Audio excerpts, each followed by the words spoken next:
what are we jamming on now, Jay? Jay, what are you jamming on there?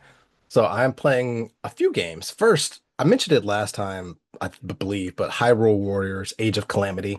So this is, you know, an older game, a game on the Switch. And when I bought the Switch 2, to give a little bit of background, when I bought the Switch 2, I bought Hyrule Warriors: Age of Imprisonment because that was one of the few Switch 2 exclusive kind of games. But Zion was quick to remind me, hey, we still have the older game that we hadn't beat. So we jumped back and we've been playing that.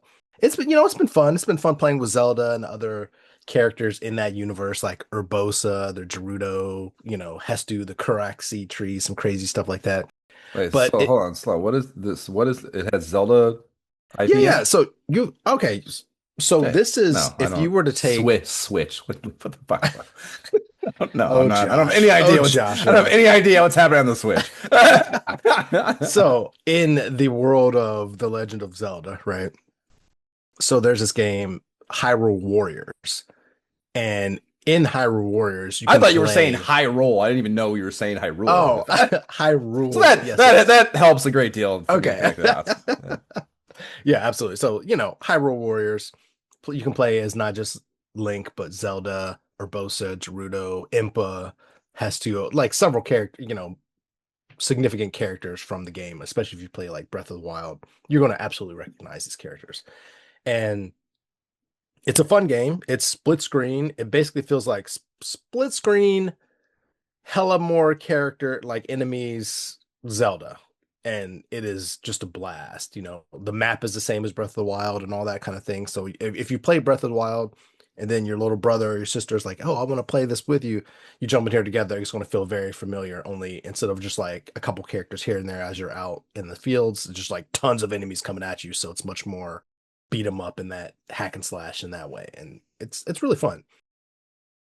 The downside though, it's older and it feels older, right? Like it's being a traditional Switch game. So I don't know, it's 5, 6 years old. I don't know how old it is, but even in that standpoint, it's already behind Xbox and PlayStation capability wise. So I'm kind of just hoping to get through it and beat it so we can get to the next one, the one that's on the Switch 2, since that's, graphically and I'm sure play style wise, like better. So I still mean, fun though. it's a co-op? I mean, you didn't really explain the Yeah. format here. So it's a split. Like if you're playing Breath of the Wild, have you played Breath of Yeah, the Wild? I beat Breath So of the Wild. Yeah. it's I basically. think that was the last fucking Switch game I might I have know. played. I'm like, you know, Breath of the Wild. Like, I do need to go there, but it's basically a split screen co-op of that. Like you're going through, but you're not. It's not like you're playing Breath of the Wild, but you're still in that map. But it's co-op, and you have missions. You have the whole world of Hmm, Hyrule to explore. You're battling tons of enemies and things coming at you, but like okay. you get to select. Like it's kind of like you're going through that world. There is a story. I don't want to spill the story, but there's a story to it, and you're basically just battling through with all of these. Pick your Never, Hyrule warrior. never even heard of this. But yeah, it's fun. Like I said, there's a second one. It was fun enough when it first came out that I was playing with I'm like Zion, shocked, and kind this of was shocked years that ago. they did this with Blast, the man. Zelda IP. It's kind of wild to me. Yeah. It feels like an under curated implementation of that IP that they are typically very protective of. Well, I think you're just not hip to the game, man. You're just not clued into what's going on. That's what I think there is. This is like the third, not this is, but the one I bought for the Switch 2 is like the third version of that. Like there was a Hyrule Warriors years ago that was something different.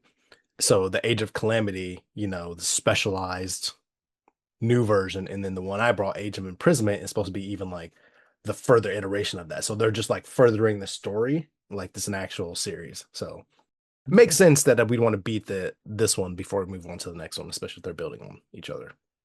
But I appreciate it, especially as someone who never beat the first Zelda until this past year playing on the pod. So, I'm much more clued Attuned, into what's happening, much attuned. more attuned for sure. I care much more about what's happening in there. I can look at the characters like, oh yeah, Impa. Like I remember, telling the story on the pod where seeing Impa even show up in the first Zelda, I was kind of shocked. Like, what? She's mentioned here? I'm shocked. So definitely playing that. And then on the solo side, man, it's a co-op game actually, but I haven't played a co-op yet. This game that just dropped, I believe, day one on Game Pass. called Abyssus, and man, it's a blast. It looks beautiful. I'm shocked it's an indie title. Like it's a mix of several different games that I've played together. It's a fast-paced 1 to 4 player FPS, so first person shooter, and roguelite adventure. And so like you're going down into these depths. So it's kind of like you're doing runs like you would in other games. Like I got to go down. Hopefully I can go all the way down and make it, whatever making it means. Obviously I haven't. I've died the last 3 times I've tried, but I've beat like my first enemy. Like you get better weapons and stuff as you're going down. But it's a first person shooter, it's not like these other kind of games which are just, I don't know, more indie formats or something. This feels like, in terms of graphics and everything, really AAA. And so when I looked at the trailer for it, I thought I was going to be like Doom, but it's much more like the original Doom games because of the first person shooter aspect. But it really is much like it in terms of gameplay, it is like that, but it has that roguelite. We're gonna go up and down, keep adding to your capabilities, trying to see if you can go lower and lower to complete the goal of whatever this is. But it's a blast. Like it's fun. I look forward to actually, because it's supposed to be first 1 to 4 player, actually playing it online. I feel like I'm kind of missing a little bit playing by myself, but I've just been getting used to it. So more to come on that. But apparently, like it's like the reviews are amazing. People are loving this game. Like it's kind of like other people saying like it's kind of like an FPS version of Hades, and clearly I love Hades. That's certainly what I was thinking of when you were describing it. Exactly. Yeah, clearly I love my Hades, but give me first person shooter. Yeah, it's been a while since I've really dug into one of those, so it's worth it. Okay. Okay. And then the game that is probably filling the balance of my time outside of just Marvel Rivals, because oh my gosh, they brought in Cyclops. So change the game again. I'm playing Cyclops all the time. All the time. I just watched. Josh. Have you watched? Did you watch X-Men 97 yet? The Absolutely. Absolutely. Are you kidding me? he's so annoying. Cyclops is so Yeah. annoying. It's funny because like as a character, he's not my favorite character in the X-Men at all. But in terms of playability in video games, oh, even from like the original X-Men on the arcade, like he is so fun. I got my first MVP ever in Marvel Rivals, so I'm very proud of that. But yeah, Cyclops, full damage dealer, just a blast to play with. I can't wait till they come out with some different skins for him. Hopefully, the all black costume for him is pretty dope with All the X. black. So this is from an era you haven't seen. So like in the Okay. past, probably I don't know, say mid-teens, 2000s, right before Krakoa, when shit was just kind of off, like it was just kind of whack. He had this all black costume where he was basically Scott was just like fuck everything. Like I'm done with this playing This Mr. Nice Guy. I'm going bad kind of thing. But it was basically like all black, even covered his hair and everything, and just like the beam. Like it's really dope. Like I hope they bring that to the game because he was very much like I'm done playing nice. Like fuck you all. It's actually like one of the few times I actually like a Cyclops of the. But playing with him in Marvel Rivals has definitely turned up my fun, let me it's definitely filled that gap for my PvP time that I had kind of been missing. So, but outside of that, because I totally forgot about that until we just mentioned it, because I'm just used to always playing that, just 30 minutes here or there. Subnautica 2. Of course, we got to get to that. We got to talk about it. still playing. Okay. Still playing it, of course. I hadn't Of heard anything out of course. you. I was worried because Jay, I don't mean to put you on blast here on the podcast, but you're kind of a faller offer. I was kind of worried that you had fallen off. But No, okay, go on. absolutely didn't fall off. The issue is the world that I play in is Courtney's. So I can never, like, if I play on my own, I have to basically start my own world. So we're playing It's together hold on, slow down. You have to describe that. You have to expound. Why is it her world? because this is one of those annoying games where I would love it if in co-op games you could just start a game together. Like this is the game we're starting and I could play it, you could play it. We Oh, you just mean functionally that she's the host. functionally, She's the host. yeah, Yeah. she's the host of the game, so like I can't join it unless she's Word. playing. I see. I see. So Okay. I thought you were that's what I mean. speaking. I thought you were speaking in a little more. Like she Well, physically owned the well, game or something. just philosophically that we got to run, we got to do her show. Absolutely not. No, no, we're very 50-50 in our gaming. But Okay, that's good. so yeah, it's hosted by her. So we only really play if it's like, hey, do you want to play together kind of situation. So that's the only reason why I've been talking less about it. I've started trying to drop into my own world, and but I'm kind of like, I don't want to play by myself now. We're so much farther ahead. And Right. so whenever games function this way, I only end up playing it one time, and that's annoying. But regardless, pretty pumped because I just found an attachment to the tadpole that has wings, Josh. Like it has wings. I don't know The what else it does besides help me the go faster. scout ray, it goes, yeah, it's Oh, way better, but whew. more faster, and more mobility. Basically, Yeah. it turns better too. You have like Oh, better control over, yeah, mobility I'm basically. excited to try it. I'm excited to try it. Courtney and I both had tadpoles. So at first she was just hanging on to mine and like we were flying out because she doesn't even need her own. But then we had the extra material, so I just got her one. But then we got into Number battles one, with yeah, I these. did. Amy and Oh, I started a game too. That's basically what I got to talk about as far as Subnautica goes. And yeah, it's funny, like the oh whatever. Go, I'll get off on a tangent. So go ahead. yeah, no, I mean that's what it is. It's she could easily go with me, and that was great. But then it was kind of like I had the extra materials, and I anytime I can build something or something new, I'm like, yes, let me build things. I love building things, and so I made her one too, and we were going deeper, and that was cool. And then we got into battles with I forgot what this fucking thing was called, but it's an evil creature that does not deserve to exist down in the oceans. And our The freaking Leviathan or the I know I don't know I don't remember what it's called. I don't think it no because if it was called Leviathan, we would know that. well, they're not. It's I don't think they call any of them Leviathans, but I mean, just by Leviathans are easily identifiable. They're massive, I don't know. terrifying things. I feel Uh, like I've heard that they're big, terrifying things, and I feel like this is not. is I a mean, yeah, big, no, but Jay, not big no, no, enough. yeah, no, no, yeah. I'm sure There's there's the. more. I was gonna say, yeah. If you are Like, not, it's like that's a bad example. I'm not gonna use that, but it's there's no. I'm not sure. there's a lot of creatures, Yeah, and yeah, there's yeah. basically No, big, scary creatures yeah, that have yeah, but rammed our craft. when you mean that when you meet the one that I'm talking about, or the Oh one no. that is like the Leviathan of this game, at least so far, Okay. it's unmistakable, and you will you when it happens, you'd be like, oh yeah, no, that's okay. I hadn't met that. Fair enough. Yeah. Either way, whatever this creature is, it'll even grab you and shake you like it almost killed Courtney. Like it was like it destroyed our craft. Not destroyed to the point where they're not functional, but it's broken them so much that we're steering clear because And we're only two out of three of the it repair grabbed tools. you.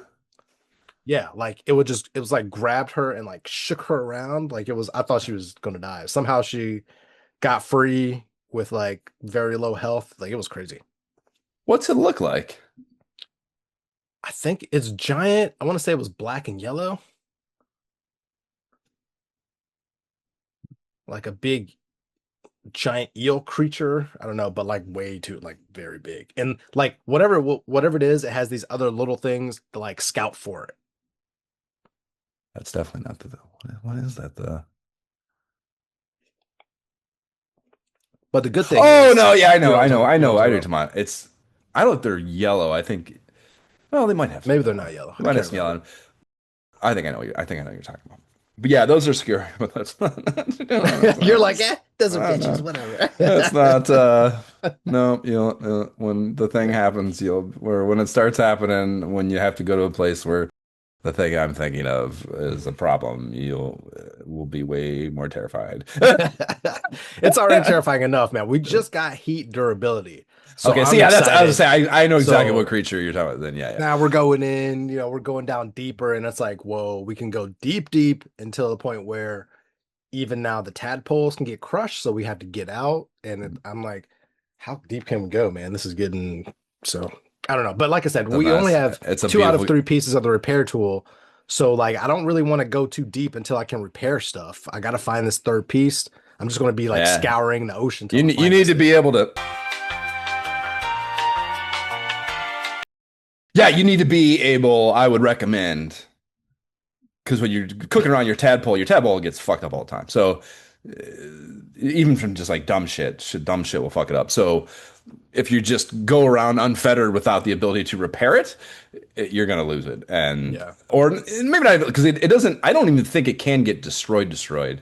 Like you said, it can just get fucked up and inoperable. I mean, which you said it got to that. How did you even? Well, it's still operable. They're Oh, just like super if I fucked up. take more The damage. windshield's all cracked. Oh yeah, It's cracked. fine. Oh, Like yeah. Courtney has Okay. huge cracks. I have two medium-sized It's cracks, but hilarious we're that you're still just moving. it's hilarious you're just rolling around on a hoopty. That's hilarious. The fucking yeah, no, even dumb shit will fuck it up like that. And what will happen is, yeah, it won't. I don't think it can like get destroyed entirely, but it'll become inoperable at a time Oh that is no. highly inconvenient. Yeah, I don't want Because the thing that. is, when it's inoperable, you don't just lose it as a functional vehicle, you also lose it as a mobile air supply, which is really the benefit of the tadpole. And if that goes away in a time Yep. when you aren't expecting it or wanting it to, and you aren't prepared to deal with that, you'll probably die. And then your tadpole's going to be in some fucked up place that you died in. Hmm. Inoperable, no less. And yeah, there are times later where, yeah, I mean, you're not far enough for me to talk about it even from the Amy game, but you know, that's the most interesting thing is like playing with someone as someone who is like steeped in fucking Subnautica experience, however many hundreds of hours in the first game, and I'm already over 100, well over 102. So hundreds of hours of experience playing with someone who has knows dick all about the Subnautica like syntax in the case of Amy is hilarious. And yeah, like the dynamic of it, because even this I've played all the way through, so I don't like one. It would be no fun for me to just I know where everything is, so I could just go do it. So I basically just like I'm not I don't have any answers. I don't tell you. You tell me what to do.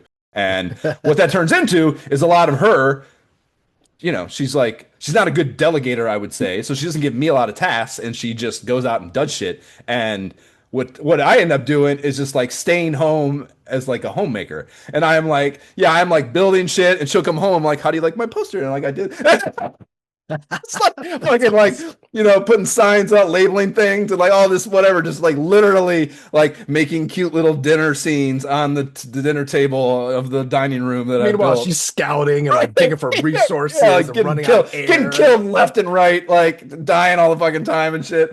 Yeah, it's hilarious dynamic that That's I great. guess we have established.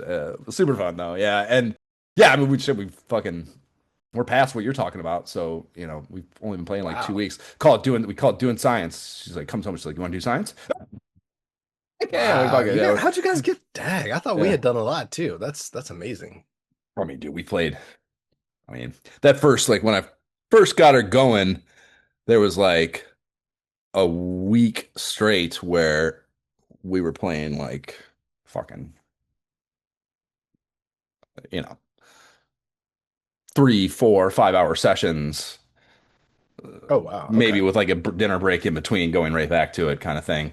There's not shit on it. We did actually we got slowed down by Widow's Bay. We watched that, and then Silo dropped, and X-Men '97 dropped this week, and Rick and Morty started, or we found Rick and Morty rather. It had been out a little bit for a while, so we've like had a few things pop in show wise, but Oh, that's normally there's no embarrassing. shows for me to watch, so that I want to watch anyways. So that is kind of a rarity. And yeah, we had a lot of free time. We were jamming the fuck out of Subnautica. And yeah, dude, Nice.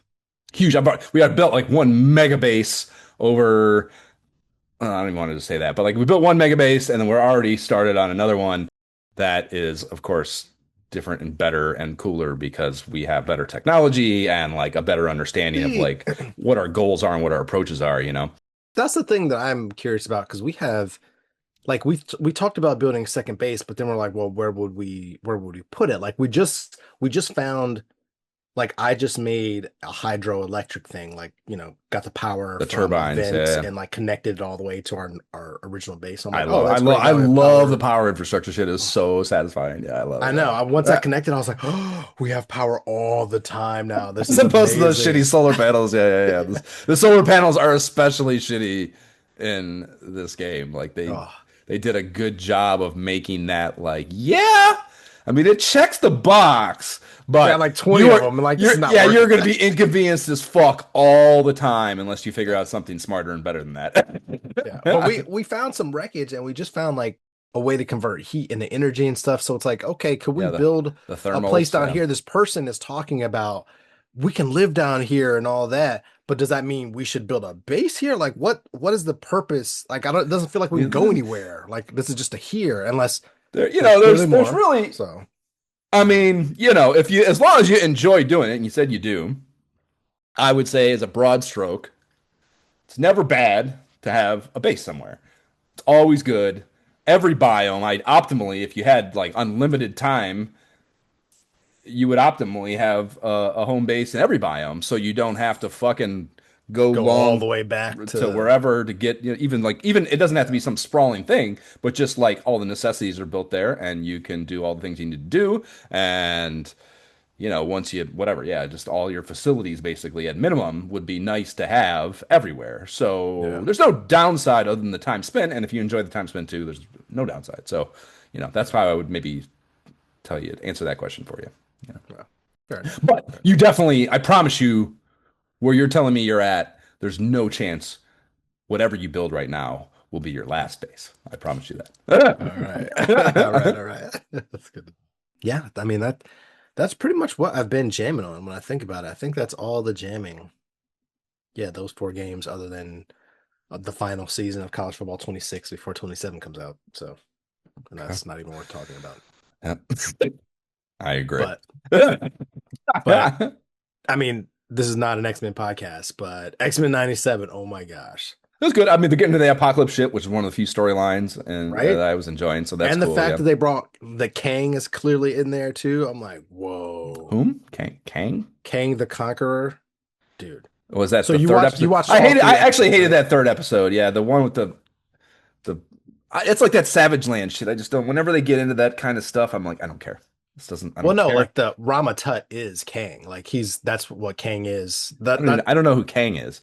So this is maybe part of my problem. oh. I thought that guy is like Apocalypse's predecessor is what I actually thought they were setting No, up. Rama Tut, like the Because dude they who go to the two times and they were saying it's like Apocalypse's two most important yeah, it times. is. Like, It is. It is. Both of those are, but like in the BCE time, the Pharaoh Rama Tut, the dude with the technology beyond his time or whatever, that ball, that's Kang the Conqueror. That's one of his iterations. Like he's the same dude from the Loki series at the end of Loki series, Jonathan Majors. Like he's the guy. So if you clearly you didn't watch any of no. the MCU stuff from lately, yeah. So it's basically the same. He's like he is Reed Richards's descendant, incredibly smart. He figured out a way to manipulate time so he's a big player in like going back and forth. So like him and Apocalypse seeing them about to like fight essentially, or like it's kind of like, whoa, I did not expect that. So Okay. yeah. So are you telling me that that is not comic adherent as far as like it's a new No, no, storyline no, idea? no. He's definitely Rama Tut is definitely a King the Oh, Conqueror yeah, in I my know, but you're opinion. saying them fighting or whatever. Is this Oh, like, I don't know. Like I there have been so many retcons and things like that. And Kang to me, before they introduced him into the MCU, he was always just like who is this guy? Like what's he do? He can do stuff with time. Like I didn't know a whole lot about him comic wise. So I mean he was much more like a Fantastic Four and kind of right. guy. Like I didn't so seeing him pop up here is kind of very interesting to me. So Yeah, no, that's yeah, certainly we'll watch it. The was it the Jubilee shit? I was surprised she had her own scene, her own Yeah. fight scene. That was I that we had that girl cast in the movie. She's good friends with the director of the thing that I was Oh up in yeah. the thing I did in Sacramento last year. We had her cast in that film, and she had to go do like she needed to leave and do Comic-Con stuff, That's awesome. and we were like, we can't. That's fucking. It's 2 weeks. We can't. You can't leave, and Yeah. you need to work. These are like four girls in a house at all times. Like you need a wrecked schedule. Sorry. Anyways, I don't know if I said it last time. X-Men's. I did try to like read a little more Wolverine after I said I was dropping it. Oh, And you like, did? yeah, he like it awful. It was like he Mm. like just They just gave it back to him. It's just like the way he got it back. I was like, this is the least satisfying. I cannot believe I've went my whole life. They were just like, whatever. I don't remember who it was, but someone's just like, we just need to let's give him back to him. Like, we'll just hand it back, and then this will fix it, and then we can use him for something. And I was just like, he doesn't have to like actively like what? It's like this is a problem for our writing. We need to find a way to get the adamantium back on him so we can start doing Right. Wolverine shit again. Yeah. It was just so bad and so unsatisfying. I was like, I cannot believe I've spent my whole life like feeling a yearning to know that information is like one of the more, I don't know, unsatisfying for sure, but just like injustices, I feel like. Entire existence that like I've like spent a whole lifetime like, man, I really need to find that out, man. It's really important to me. I can't believe I haven't done that yet. And then, that's the answer. I was like, oh my God. Dude, Ugh. I love the X-Men. I was actively reading it during this time, and I don't even remember how he got it back. That's how it was It just like, was oh it yeah, was he got so it back, memorable. and I don't even It's like remember. I'm some team of something. Okay, Yeah, it's some remember. team of something. It's like right around issue 100 of his book. They got it. It's like, yeah, that's 100 too. It'll look good on the thing. Stay, it was fucking bad. I was like, oh yeah, I definitely am done now. Yeah. Yeah, I was definitely done with the Wolverine comics for sure. As yeah, I kept reading X-Men, but Wolverine himself, I was like, man, you're not as interesting by yourself for me. Sorry, not in these stories. I was surprised too. I mean, it never became, other than that like highly nostalgic phase where he loses adamantium, I couldn't believe how uninteresting the whole run of it was. Also another just like falsehood in my existence, like whatever. Okay, well, that's it. Subnautica 2 is the last deal for Yep. you. Okay. Yes, sir. Been playing that too. We just talked about that, of course. So that subside thing, I think I mentioned it was dropping the diving simulator, VR diving simulator. So that developer dropped his DLC a few weeks ago now. It's called Makoa Shelf, and it is the whole thing with that game is it's just like the fidelity of the reality of being a diver. Like it's just a gorgeous game, and like the mechanics of your swimming and the look and I mean even feel, I would say it's so good that it does have a feel to it of swimming in the water and the way the water looks and just how life like that is incredible. And it's amazing in the base game. I feel like this is even like, I mean, as you would expect, it's been years since that came out. He's gotten better and it looks fucking better and it feels better and it just is better. And it's just so fucking beautiful. And it's easily the biggest biome. There were four in that, I think 4 or 5. In that five, I think, is with the starter pack one in the base thing. So this is the biggest biome by far. It goes the deepest. It has the most intimidating wildlife. It upped everything that was cool about the base release of the thing, and just again, I think it was 9.99. I was like, they're like, dude, I'll give you so much more money. Give you so much more money than that for these, especially if they're going to be this level of complexity.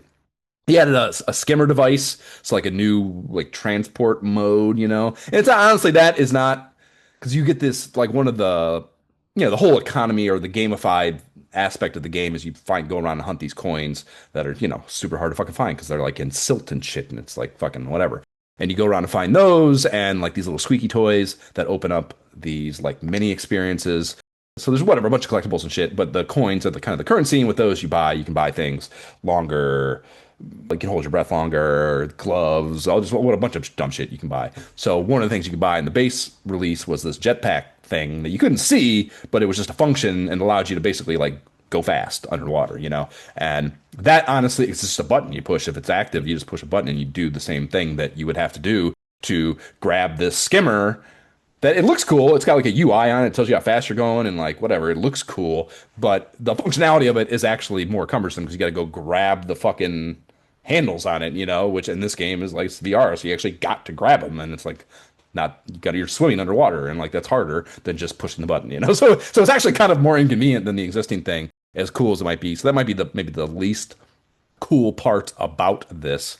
But that is in there, so yeah, took some time with that. And so yeah, the Well, you're base not a thing is fish, Josh. You gotta have some struggle underwater. right. And yeah, I mean that's part again, the lifelikeness of like again, I've never scuba dived. I would love to if I wasn't such a bitch, but I fucking would it feel like all the complications feel are there. The cool like everything about it feels like it I expect to the best of my naive perspective is able to would expect it to be and feel like, So yeah, just fucking really, really cool and really, really good. The like I said, there's the squeaky toys, and those are like the whatever they unlock the little areas. In the base game, there was like a koi pond that was pretty cool. It was like this really kind of smaller space with like a million koi in it. That was kind of a cool thing. And then there was the shark cage thing. I think I definitely posted videos of that and Mhm. shit way back when. And there was like a whale experience where like a whale and a calf are swimming around. You get to swim like a blue whale and you can just swim with them. And I mean, dude, the scale is all there. It's fucking amazing. It's incredible. Those. So in this one, you have two.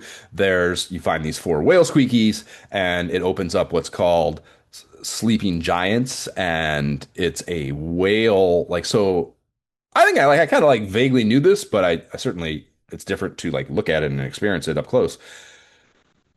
I think they're sperm whales, maybe some kind of big ass whale. They're all big, I guess. That's what whales are. They sleep vertically, like straight up and down, Yeah, that's perpendicular to funny. the surface of the water. And the experience starts, and there's like I don't know, a try whatever you call a bunch of whales, a school, I don't know, the a bunch of them sleeping like that. And like you start the experience right there with them, and then when you start moving around them, they wake up and start swimming. And it's fucking breathtaking, That's to crazy. watch happen. And the physics. That's the thing too. Like even so, you couldn't. There was no hit detection. Isn't the best way to put it, but like there was no contact, whatever, in the base release of this. Now it has like if you touch you can push things and like you don't get there's it's not like you don't get attacked or anything, but it's like there is collision detection basically, and you can as a shark swims you can't grab onto things and like swim with them or anything because there's actually a whale shark in the base thing, but you can't like swim with it or anything, but or at least not holding onto it, but you can like if it like swims up against you you can like fucking put your hand out and like push yourself away from it and shit, which is wild. So obviously whales, same thing, you can do that with whales. It's just wild as fuck. And then the other one is it's called the Great Migration, and it's this thing that's behind me. It's this, I mean, I don't know if this actually happens or not, or it's just like a triggering creative idea, but like all these hammerhead sharks, like so many of them, all swimming kind of in this direction, right? Like whatever, going somewhere. And you are like, you start and they're like coming at you, and you can swim That'd be through them. terrifying. It is terrifying, Jay. It's absolutely terrifying. And it's funny because both this and the whale thing happen in this like void space kind of. It's not in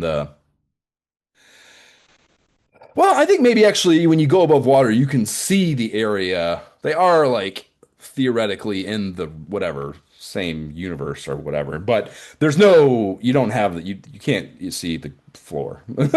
So they happen in kind of this void space. So like this picture I took behind me was I swam way down below, and it seems infinite. I'm sure you can eventually you get to a place where it stops, but maybe not even perceivably because it could just be that when you hit the thing, it's so because it does get darker as you go down, of course. So maybe when you hit the bottom, you wouldn't even be able to You don't see even that you're know because right. it's Yeah, black. yeah, it's so dark, right? So, maybe emotionally there is no bottom, but I'm sure there clearly is of some kind. That's scary. And I don't even want to even think about well, that. I'm like, that nope. was the amazing thing. So I'm in VR, right? And like I'm like, okay, like oh, this is a cool. Like I thought to myself, like there's all these things swimming, swim below them, and look up, and that'll be cool. So I go down, I look up, and that's the picture behind me looking up.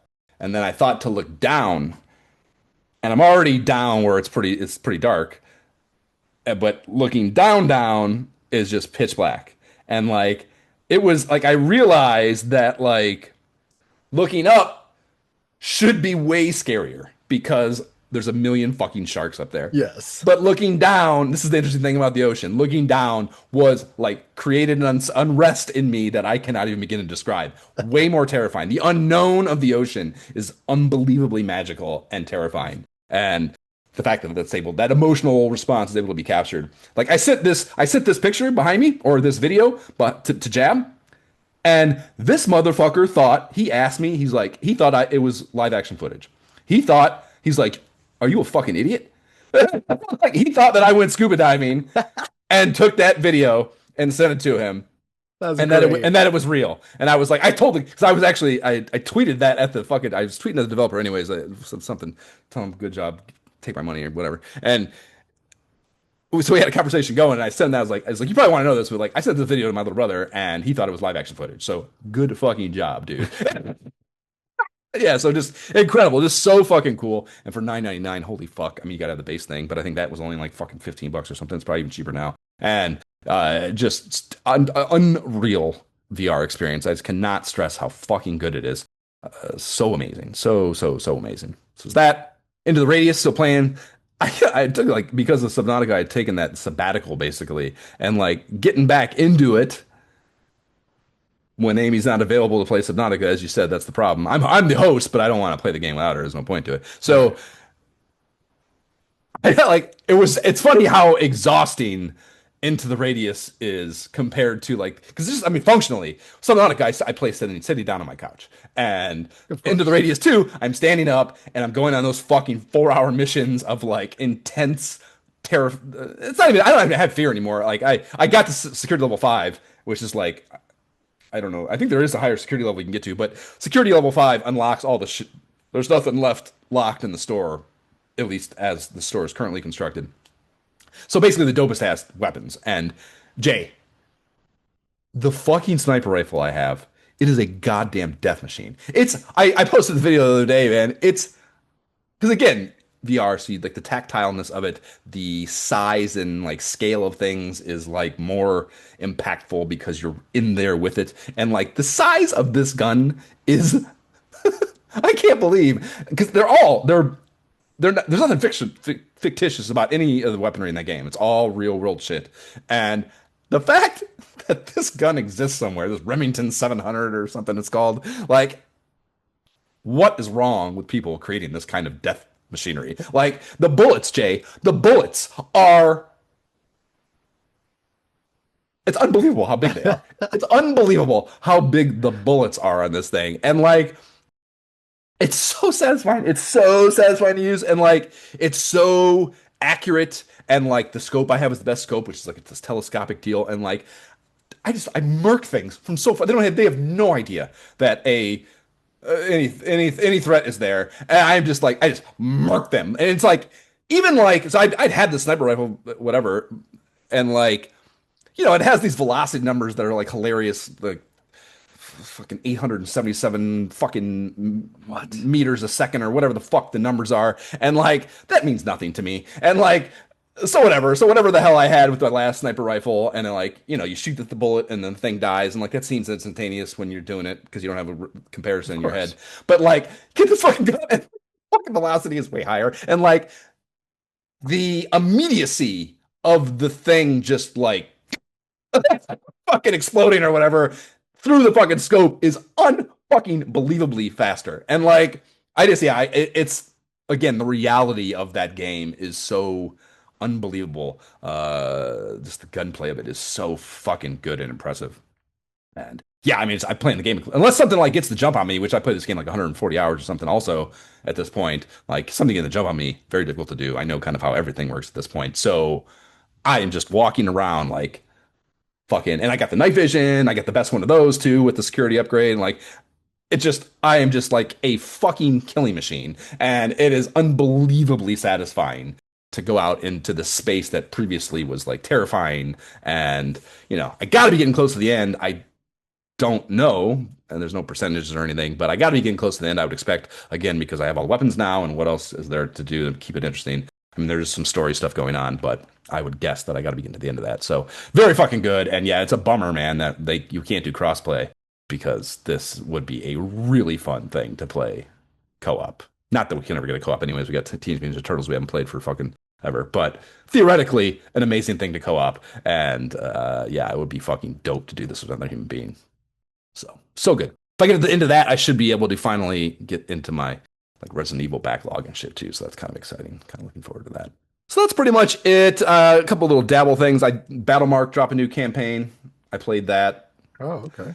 It's called A Golden Opportunity, and the writer of I guess like the writer or no, he's the person who voices it is the writer of something called Penny Arcade, which I was not familiar with, but I guess Oh, it's I've heard kind of of that. yeah, I've it's heard kind of of a that. thing, I guess, some web comic and whatever. So he's kind of like this fucking semi-star in the whatever gaming tabletop gaming realm or some shit. So that's interesting that they're kind of doing that with like the narrators and stuff, like trying to whatever make that part of it interesting. And like I had fun, and it's the first time you play a campaign, it's of course cool.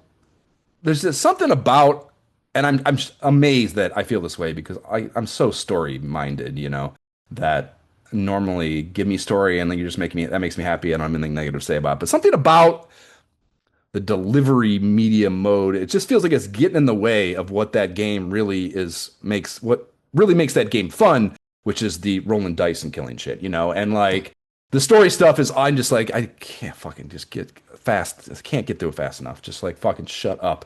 I don't care. And it's that makes me sad inside that I feel that way about it. But that is absolutely how I feel. And that is part of why I think I don't play that more often, is because like maybe I mean you can just do the like the one shots basically and just do the dungeon run. Maybe I should start playing that way and it would be more enjoyable. Hmm. But yeah, when I do the story mode things, I am like every time just like I just don't care about this stuff, man. And like I think part of it is like the lack of it's just not that dynamic. Like it's just a voiceover that and there's cards you got to click through and it's just like Yeah. that is maybe kind of right for what it is, a tabletop game, but it's still not interesting. And that is, of course, that has to be there no matter what the fucking, system of the thing you're doing is. If it's not interesting, it doesn't matter if it's like themed well. Right. That's So right. that's kind of a fucking bummer, but I did enjoy the campaign. It was a good campaign. Cool idea. The final boss was cool, but dabble with that. And then there were two. So Steam Week hit, and that's just fucking like I don't know if it's just VR, but basically they have a lot of demos. This is how I first played TMNT. Is they do like a week long thing where you can download a demo of the game and it's not out yet, right? So there were two that I like. I went through the whole list of VR options, and like the two that I was like, oh, that sounds kind of cool. I'll try those. There's one called Decay, and it's like the acronym. It's like it stands for something I can't. Who the fuck knows what it is? But DECAY, and it's. I mean, it is a shameless Fallout ripoff in theme. Really? Yeah, it's like there's no effort to mask it, but like and like I just like was walking around the workshop and shit that you like whatever start the demo in anyways and like playing some of the mechanics and stuff and like great like I mean and Bethesda does such a dog shit job of servicing the VR side of their games like a Fallout 4 VR thing exists but it is dog shit. The mod community has fixed it for some people. I haven't got that mod to work actually, but whatever the case, Bethesda's doing a shit job, so I'm like all for someone shamelessly ripping it off and giving me that story world in a good way in VR. So like it seemed fucking dope, like really, really, really good. The mechanics all felt good, and like even I mean escalated, like being able to pick things up and like bats and like again kind of collision detection on things and like kind of the way that maybe not to the same degree, but one of the things that Half-Life Alyx is really touted for or really praised for is like everything is manipulable in the environment. Like they do like this extra effort to make it like real in that way that everything is not just background imagery, but actually an object in the universe and you can play with it and throw it around and fucking whatever. And like that's a level of immersion that it would be great for all VR to have. So they're like going to that length with it. And then again, yeah, I mean, you can just tell that like the story world, this dystopian, steampunky different technology kind of thing is going on, that is goofy and funny, and like the tonality of it also very Fallout-y, tongue-in-cheek kind of thing, and it seemed very good. There's that one, and there was one called Cosmas, which is a puzzle game. And this is fucking amazing, dude. It's like such an interesting out there idea. You're like, the premise is that it's like, fucking space. And it's like, the idea is kind of like, you're like a seedling piece of matter. And like, your goal is to basically suck up everything with your gravity, and your gravity increases obviously as mass increases. So like you're basically just trying to like win this cosmic evolutionary thing against all the other just debris basically in space. And like the physics of it are all there. So like the inertia, I guess, of movement becomes harder to work against as your mass increases, which is your goal. So essentially, your goal is making the mobility more difficult. And then they introduce different kind of gravity-based hurdles to you accumulating more mass. There's like this very binary negative and positive mass that you want to either avoid or actually absorb. And it's just the physics of it is so good. Cosmas. And I presume it seems like the kind of thing that worked fine and flat, so I'll be surprised if they just do VR. But of course, like to be in the thing and like you're turning the fucking part of it, it may actually only be VR because part of the interesting aspect of it is kind of like you having to juggle your perspective as you also juggle the movement of your object, or your fucking planet or whatever. So yeah, just a really, really cool, different kind of puzzle cerebral experience that the kind of thing that like makes VR shine because you didn't even know this is something you wouldn't even think to do maybe in flat, at least all these different variables that make it hard and interesting, So very, very cool, and two cool ass demos that I played.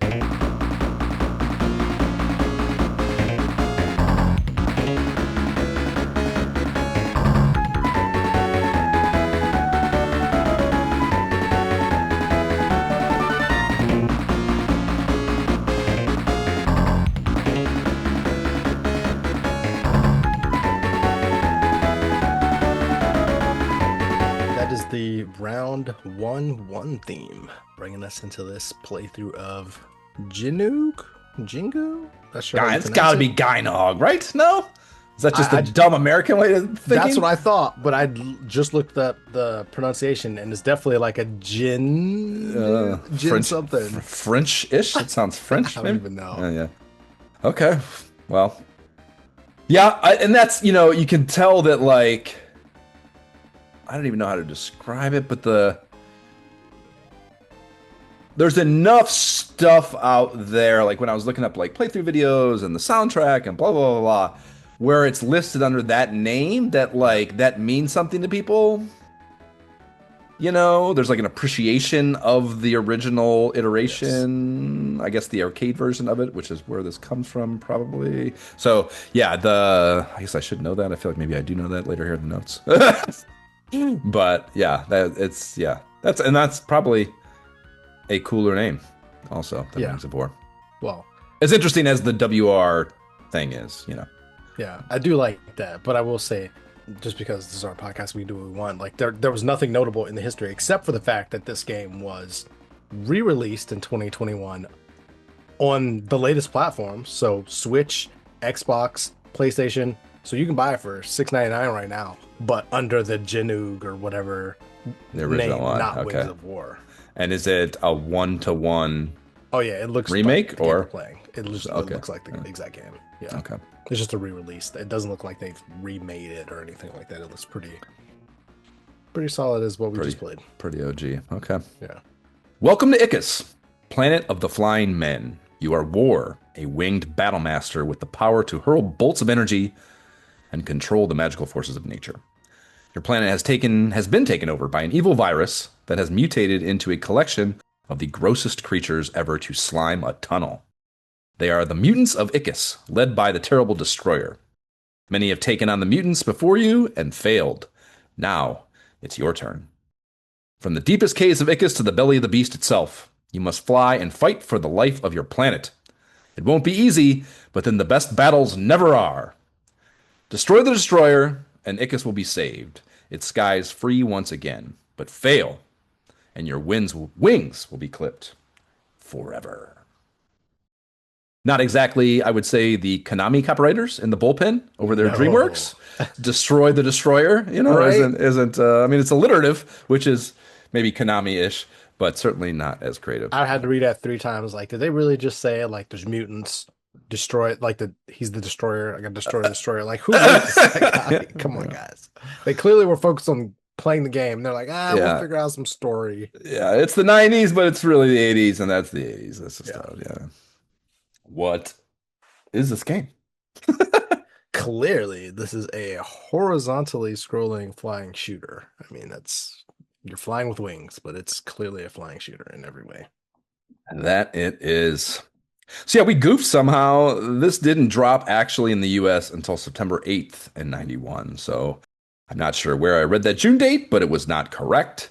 And it wasn't the Japan release I read. That happened on January 25th. So it is out in Japan, I guess, but it's not out in the US yet in our timeline. So I don't know what happened there. Sorry, we were so excited we jumped the gun. It's fine. Exactly, yeah, yeah, right. And we don't claim to be good at podcasting. We just say we do it a lot have done it for a long time.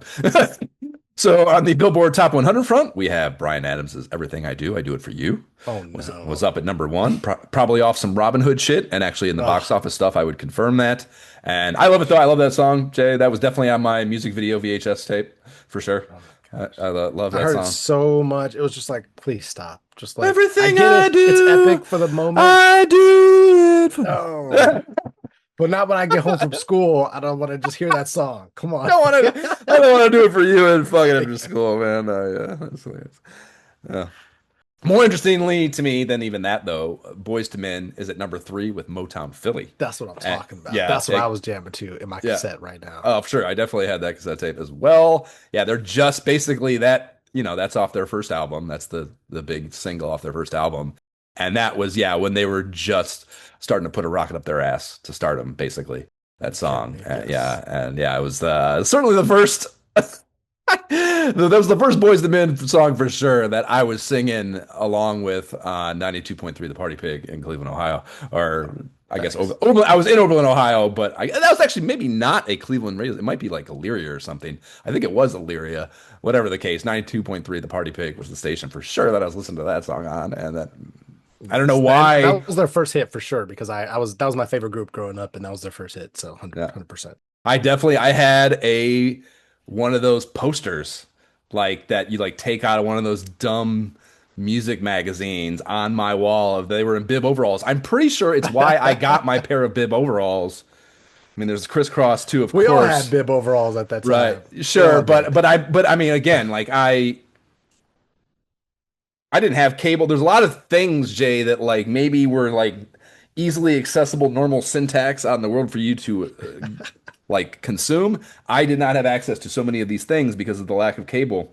And this magazine, I think, probably was like a huge influence on like me even knowing what music existed to when I went or giving me familiarity of some kind. So when I got access to cassette singles at the mall on the rare occasion that I would get to the mall, I had any clue what I thought I needed / wanted to buy because of this one issue maybe I had of whatever the fuck it was. I don't even remember what it would have been.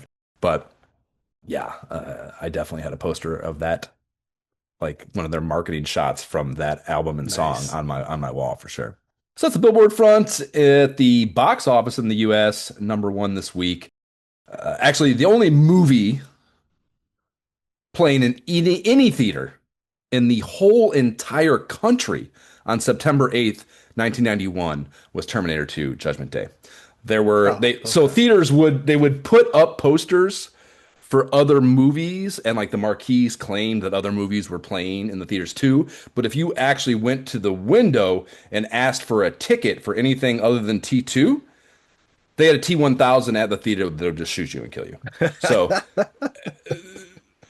supposedly other movies were playing, but actually T2 was the only thing that you could go see. That's all we ever saw. Yeah, that was the only thing playing. And I don't, Fair enough. I'm Fair sure we enough. talked about it with Jab. I think I recall a long time ago talking about it. But I saw T2 at a fucking drive-in. I remember being at a drive-in to see T2, which is maybe the only drive-in memory I have.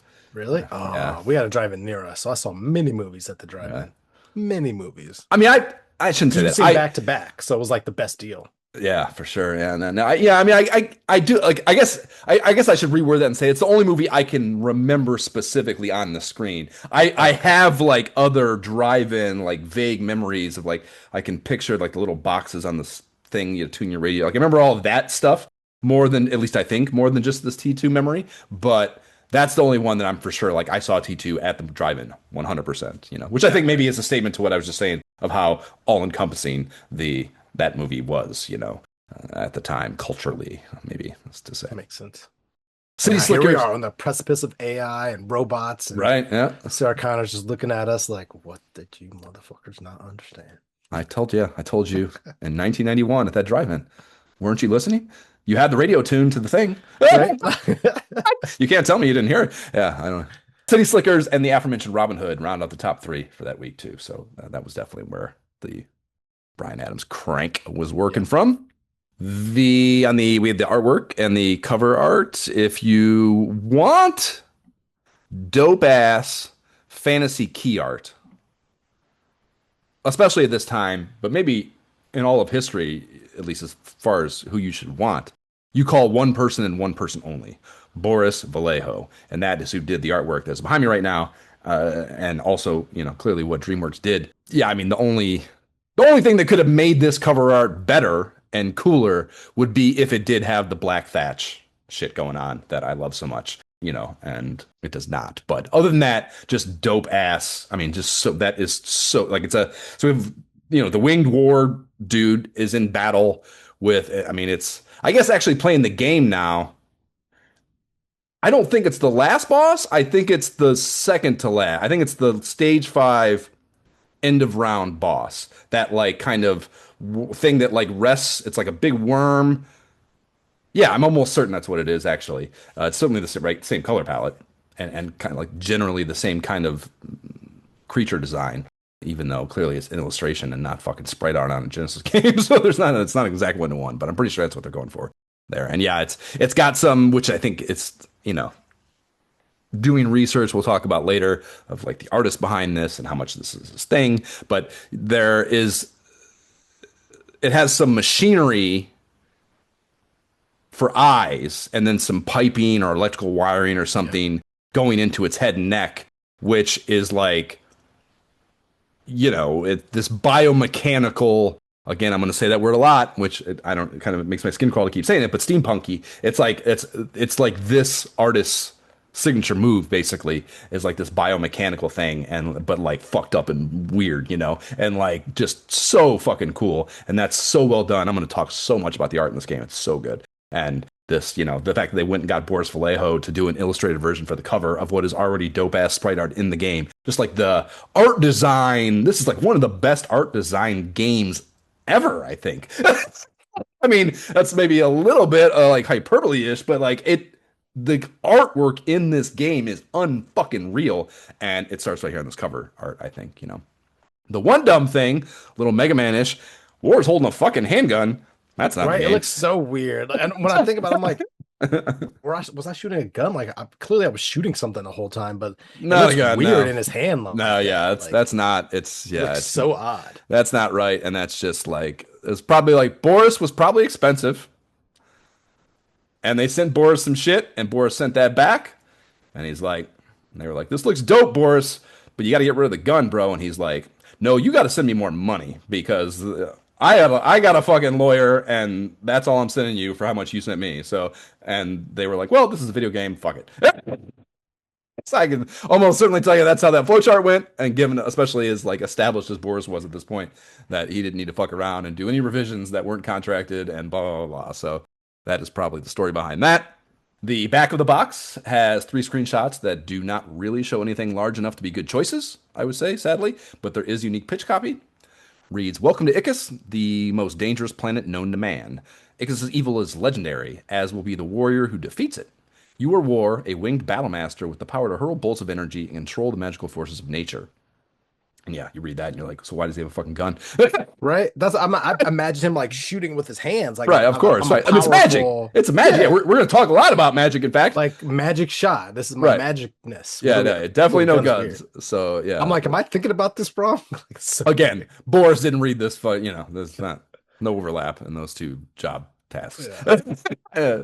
It closes out with it's 6 rounds of hot action that will put you on wings, soaring into the face of the enemy. So grab your control pad and get ready for the fight of your life. The manual, 22 pages, color for that fire ass Boris art on the cover, black and white otherwise. I like that the controls section is titled Take Control. That's pretty fun, I think. Page 8 provides a power up breakdown and is titled Weapons of War. And this sets the table with you begin the game with a tri shot that can kill any creature you come up against. If you shoot it enough times, it's like a qualifier. However, by picking up certain items, you can increase your firepower to devastating proportions. And also, devastating proportions is a great line, too. So, not all bad copywriting here. Some of them are bangers. So, they go through the special items here. We have blue crystals. These are the containers you shoot to get power ups. Looks like the gems, they can actually hurt you, which the first time you start a stage, I did not expect, and one killed me. I just ran right into it, and I was like, oh, Yep. let me start over. Clearly, I gotta shoot that thing. Not how those work. Then we have the speed feather. This increases your speed, stacks up to 8 times, and you do lose speed when you get popped by an enemy. So everything scales down when you get hit or die in the game. That's just kind of the syntax of it. They have orbs of power. This increases the number of the normal shot, also stacks up to 5 times. I guess this and the orb of pattern, the next one, which increases the number and width of your shot, which I read these, man, but I still would fucking playing the game is just so overwhelming. I think I just did not understand this really at any point playing. I guess if I'd read these 2 blurbs again after having been confused for a while, it maybe would have clarified it for me. But yeah, so basically the blue one, I believe, is the top meter. I'm pretty sure. I guess that's the power. And this is, yes, just how much damage your shot does with each hit, right? And then the orb of pattern, the red meter, maybe it's the other way around, increases like basically the breadth of your shot, like how much it spreads and kind of I guess that's what the amber gems do, and the red gems, and see this shit. I should have went back and read this. This one's so helpful. Like you read the instruction manual, and it's just like all jargon kind of, before you play the game. And then I need to start coming back and reading this shit. Like I need to do 2 manual reads. I need to do one before the game to like prepare my mind for what I'm going to start playing. And then once I'm into the game of ways and have like a visual reference point for these things, come back and read the manual again. And I did that with some things, but I did not come back and do that with these. So yeah, you have those 2 things. That's a system in the game. They stack up to 5 times. You have a little meter in your HUD that tells you where you're at on those stacking ups. There's extra lives, of course. And then there are 3 different gems, the amber, the red, and the blue. The amber changes your shot, the way it's described is changes your shot pattern so you can fire forward and backward, allowing you to hit shit behind you, which is great, of course, because you have a ton of like that shit flying up behind you and you initially don't have the ability to fire back there, and you got to do that kind of loop around thing, like fake them out to get them to one side and then loop around the other way to kill them. That's certainly a difficulty component of this game in many regards. We have the red gems. These fan out the shot pattern to the front, which is, I guess that's the thing. In so many cases, I feel like you can, I guess it's just giving you control, and if you know what the fuck they are, you don't pick them up. But like, there's a lot of things in this game I feel pick up. Why there's so many pickups. There's so many pickups. That's part of the thing too, I think. Is I literally can't, playing at the speed this game requires of me, I cannot make sense of all the fucking. It's very simple, Josh. You needed to pick up everything you saw. That's what I did, but I feel like there's not a moment where you need, because I tested it.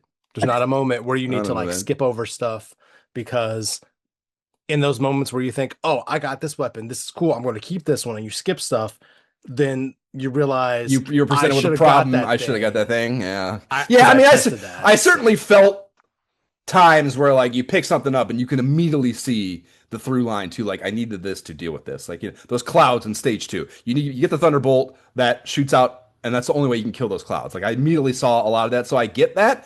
But there's got to be moments once you're good. I feel like where you're probably. I mean, you're saying you tested, maybe not, but I like I tried. really, And yeah, I yeah, it feel did not feel like that way. It I always felt like even when it felt like maybe okay, I'm good. Like I got to that point where I was like, I'm good. This I got the spread weapon. I don't want the one that like has the more square kind of yeah, yeah, rectangular shot. Like I don't want that. So I went back and I tried it and just kept going. It's like, no, I'm good. I'm good. And it never worked out, man. I tried it a couple yeah. The times. I was thing, like, the they're square trying to help thing you.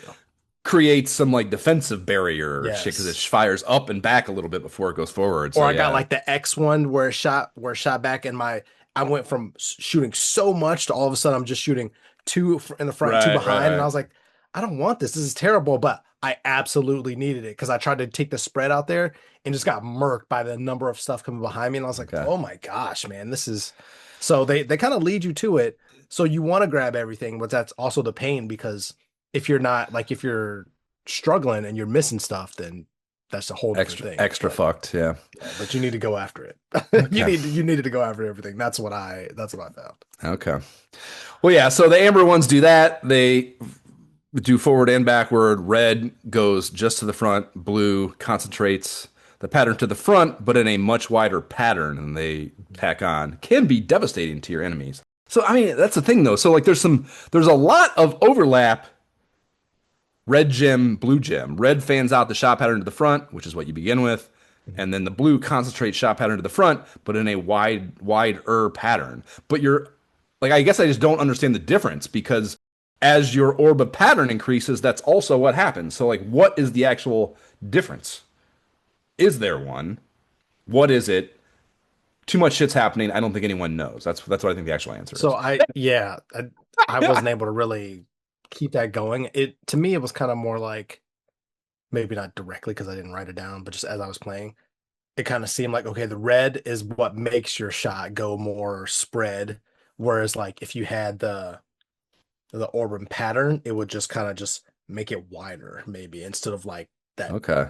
the traditional Contra S spread kind of Okay, thing. yeah, I see what you're saying. That's what I I see the kind of think difference. of. Okay, copy, copy, copy. So But yeah, I the mean blue gem is essentially what you were saying you thought you didn't want, basically, is that thing that kind of goes up a little bit behind you and then straight forward as opposed to just a traditional spread. I get that. the Okay. specific one, yeah. But I mean the thing about this, to your point, like it was never straightforward. Even me testing, okay, I know if I pick this thing up now, I know it's changing my shot. Like that's as far it was. I was never looking at things like, okay, if I pick that up, it's the spread, or I pick this And up, I it's know what the to expect. Yeah, that's yeah. the thing. It's just there's I just never so knew. much. And then Never knew.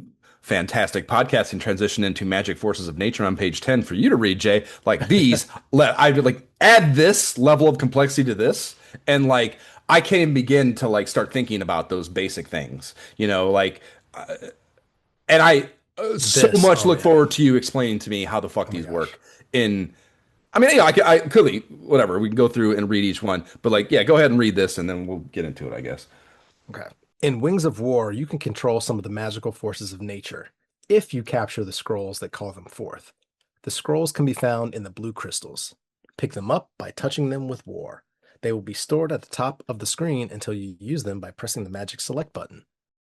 Magic can be used until the magic counter at the top of the screen reaches 0. Or you can save magic so that it will become stronger. When all 3 spaces in the magic counter are full, your magical strength will be at its highest level. There are 2 types of scrolls, offensive magic and defensive magic. So reading this before playing, my best interpretation was that each spell had 3 levels you could Mhm. stack by picking the scroll up multiple times, Yep. and that you could switch through them using whichever spell you want Yep. from the same mana pool. Yep. Why do you keep saying yep? That's not how they work. That is how it works. But with a caveat, with a big but right there. So there are moments when I found 3 of the same one. And yeah, of course, powerful, great. You could see it's a I don't think I ever EEE. stacked three. I don't think I ever stacked 3 of the same scrolls. Oh, I Ever. did multiple times. Yeah, yeah. So like there was definitely multiple times when I had 3 and you could see like, okay, this is powerful. When I use it, I'm using the most of whatever that thing is, and then it's gone. There were other times when I would get like an energy ball, a lightning bolt, and then something else, Right. And the frustrating thing about this, like, and I didn't see it in here, and I didn't come back to look and see it in here, but it like, and I don't know if it has to do with defensive or offensive. Like, yeah, it doesn't say anywhere in here in the manual, but like certain things when you switch on them, you gotta use it. So like I would the aura shield, specifically that one. Like I would have the energy ball, the aura shield, and something else. And so it gets to the boss, and I'm thinking, okay, I want to switch. Maybe I'm in a normal game, you think I'm cycling through. Maybe I'll try the aura shield. Or no, I don't want the aura shield. I want to cycle through to get to the lightning or something else. But no, once you cycle through to the aura Yeah, shield, it it just starts a burns them. timer. It just goes through. It I just burns through it. So you use it like if I hope you're planning to use it because it's gone.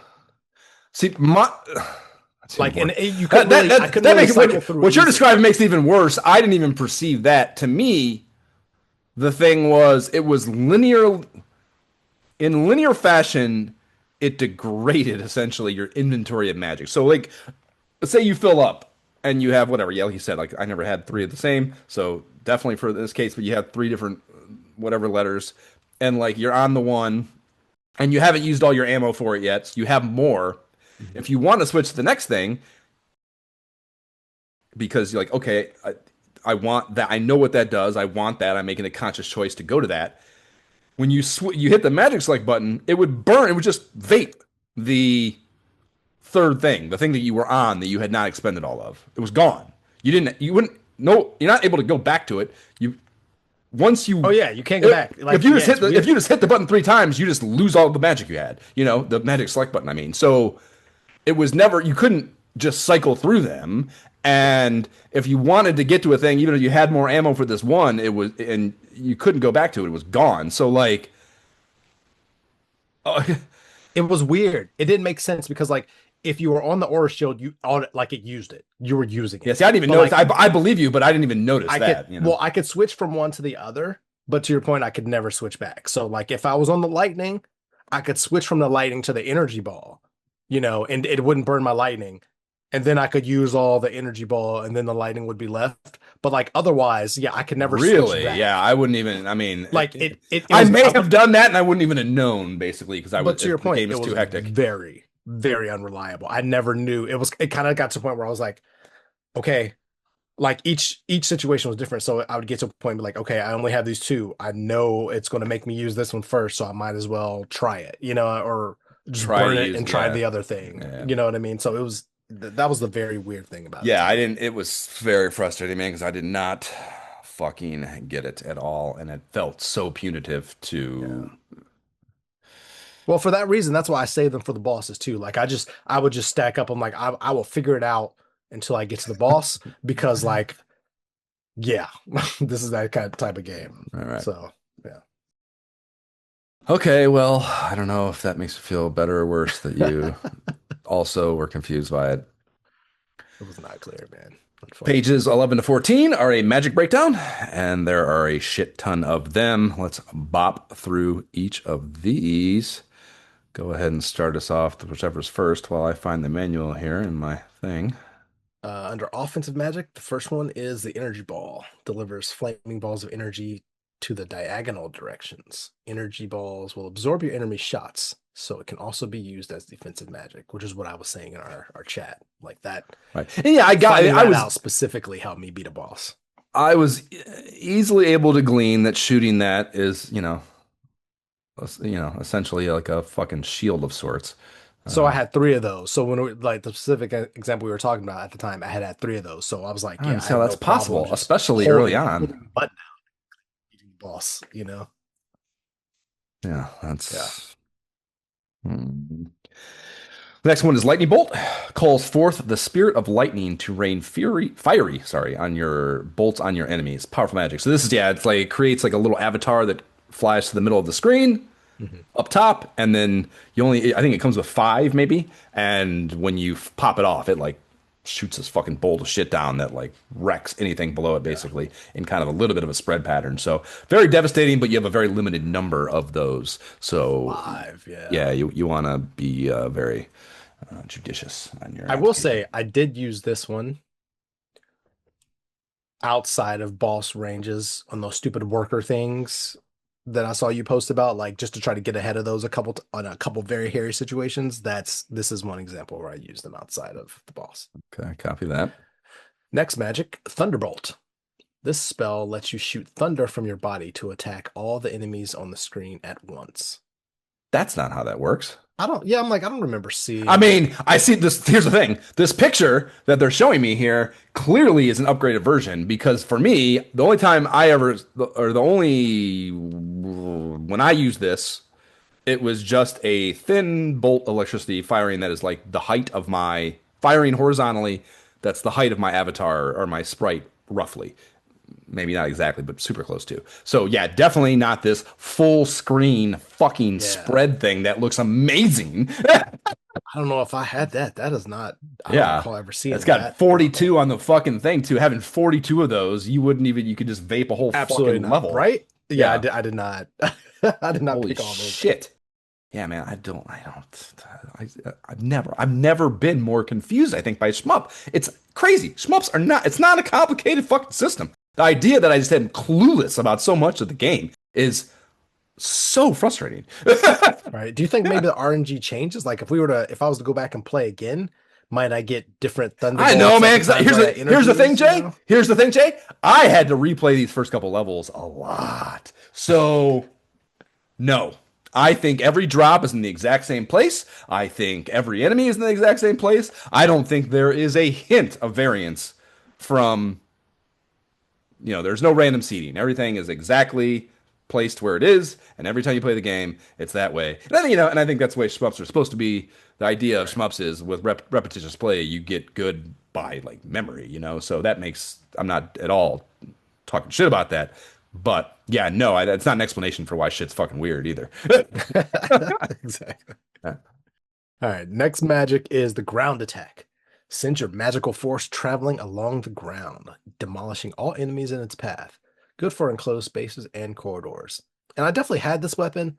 I definitely did not use it in this fashion because, again, like most of the time I saved this for the boss. So it's kind of like Oh I yeah, was useless for the angling bosses. down, just trying Yeah, to. no. Yeah, no, this was one I actually this is probably one of the ones that I had the most like I don't know, cognitive fucking understanding and most whatever deliberate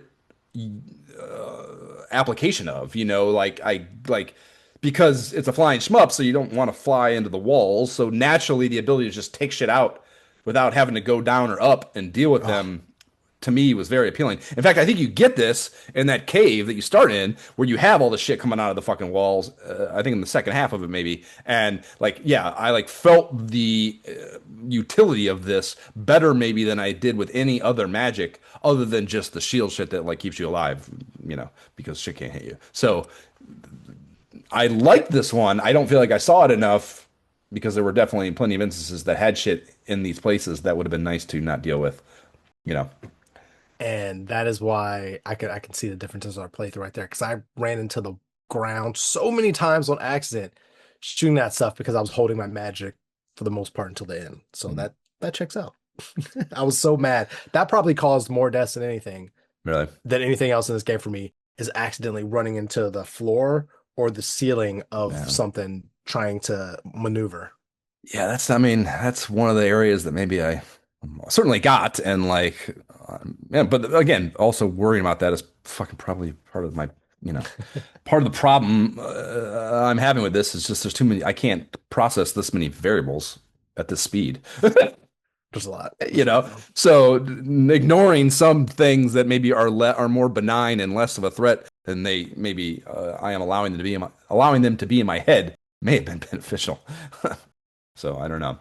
The next one is Magic Arrow. This magic seeks out and attacks the strongest enemy on the screen without fail. It's very cool, of course. Essentially a homing device for the shit that's the biggest threat to you at the moment. You don't have to think about that. It just decides for you, which I guess there's some level of like maybe just because it's the strongest by whatever metric the computer's using, maybe. But yeah, I mean, I felt like this was cool. I never like thought like, oh, that didn't shoot the thing I would have Yeah. rather it shot. So, however, it's mathing that out is fine because this felt cool and good when you had it. So, The next magic is wildfire. Shoot wildfire, and your attack will generate an expanding wall of bullets to destroy everything in your path. Awesome. yep, Yeah, this is like the giant Contra spread, so right, right, can't argue with that in this type of game. yep, yeah. I mean, that's the thing. Like, I don't even know if I knew this was the spell. Like when I would get this, I thought it was just another application of the other system. Oh You know. yeah. Like, Fair enough. Fair enough. uh, do you have a counter? Yeah, because no, this is the one that's 999. It goes 999 when you have it. So yeah, it's like it's basically it's just your normal shot that gets augmented, and you don't have an ammo counter anymore while this is active. So that's interesting. I think. I remember thinking that and just being like, whatever this is, sounds good. Right. Unlimited? Yes, let's go for it. So now we shift over to defensive magic, and this is a good sentence actually. Press the magic select button. The magic will come forth to protect you. And there's only two of these. The first one is elemental, and this calls forth the guardian angels to protect you from enemy attacks. Each time an attack is stopped, the magic counter decreases by one. But remember that an enemy can still get through and beat you by physical contact. So yeah, this is cool. It like gives you these really big ass cool arrowhead Guardian Angels. projectiles. But yeah, Oh, but I'm yeah, saying yeah, the yeah. projectile though, and then yeah, you also have like I thought the first time I got this, I thought it was like I thought I had finally Enemies? achieved like an elevated like magic level on something that wasn't just the same one I get every time I pick up the scroll. I thought it was like a combination of something, because yeah, you have like the avatars, the guardian angels surrounding you as a defensive thing, and then Yep. also this new projectile that is pretty cool too. And like, yeah, I thought it was like a mashup of some kind, but no, that's just the scroll. So I never probably got the elevated version of that either. Oh, the next and last bit of magic, as you mentioned, is the aura shield. Generates an impenetrable aura that shields you from all attacks. It is the perfect defense, but it only lasts for a short period of time. And yeah, this thing is the definition of OP. Um, only use it when you need to. And yeah, man, I'll It's the talk only about way it I beat the later. first level. That's the only, we'll get to the playthrough, but I don't know, 30 something tries for the first level, dude. And getting that shield and basically just being able to not have to be good at the game, which is what it essentially generates for you, is the only way I beat the first stage. Wow. I didn't even use it on the first stage, but I did use it on a boss, which we'll talk about when we get to that boss. And OP. Yep. I mean, yeah, the text I sent you was like, once I finally figured it out, because you hadn't even started playing yet, and I didn't know that I was alone in my total ineptitude here. I told you I was like, I'm gonna say one word, shield. Like that's how you be able to beat this impossible first level. That was my fucking perception. Oh man. Yeah, man. Yeah, I expected just so much. Again, this it's not a million things. I guess it's what's seven, but it's overwhelming. And like, I There's a expected lot. going to the manual. I expected again, I guess that's part of that is exacerbated by the complication of the base weaponry system too, all the different variables there.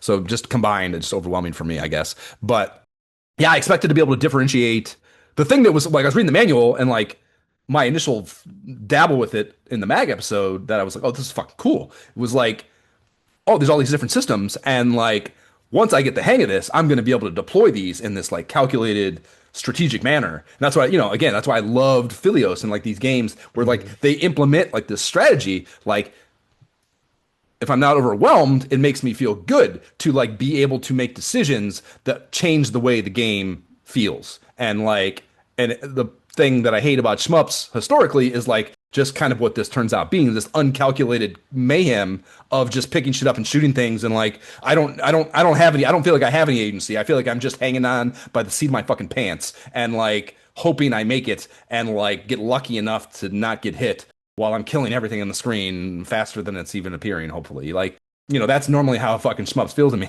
And I like to be able to feel like I have more deliberate agency over the experience. And that is what I thought this would give me. And that was not the case. I was just fucking overwhelmed the whole time. So, Really? yeah, very tough shakeout of a game I was excited about. Pages 14 through 16 have a mini boss/boss breakdown, and they call these the Mutants of Icus. Icus has hundreds of mutant creatures waiting to chew you up. Here are the mid-round and end-of-round creatures that will give you the most trouble. Each has a weak spot. You will know it when you hit it. The mutants flash. And then they have screenshots and names for each of these mid-round and end-round bosses. There's no flavor copy to describe them, unfortunately, but we'll at least have names to describe them with as we play through the game and talk about them. However, there is a really fun thing under round 6, which has no photos of any bosses or anything. It just says the words in all capitals, "Prepare for the worst!" exclamation. I just feel like, to me, it's like the meme of the century for retro video games, just like, that's like no pictures, just no explanation, no expounding on this point, just, it's going to be hard. You're fucked. Yeah. I thought that was very fun.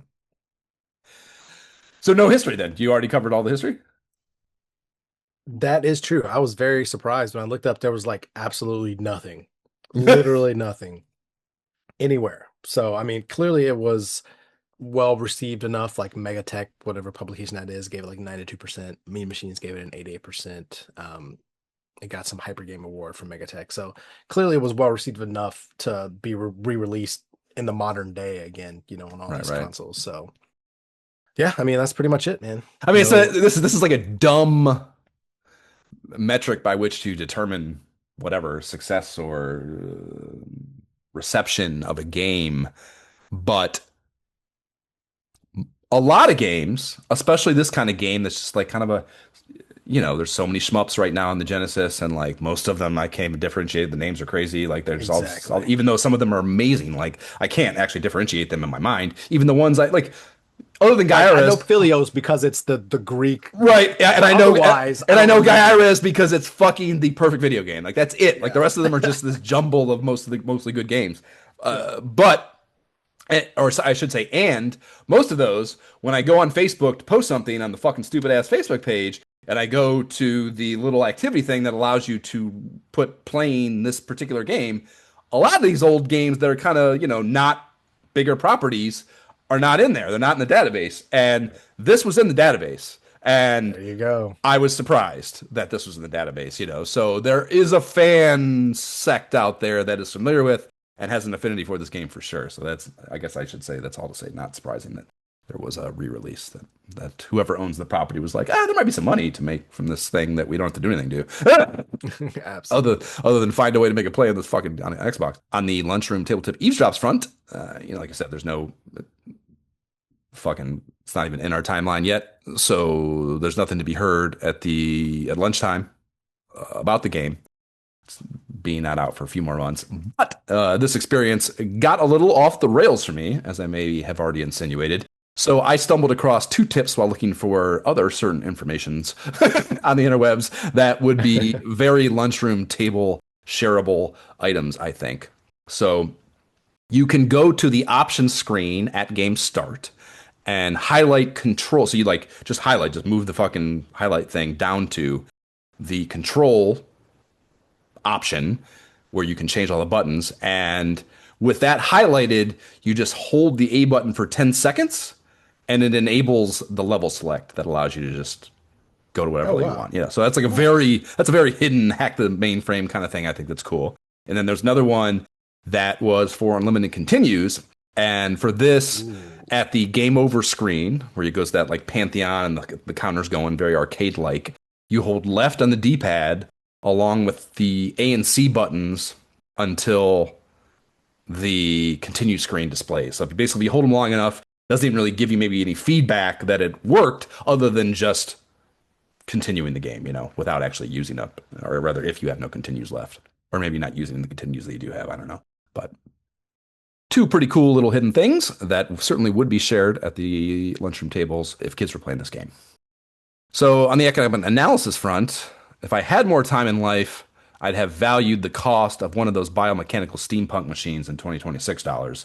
I wanted to do that, but I don't, and I didn't, and so it is, Lork Disciples.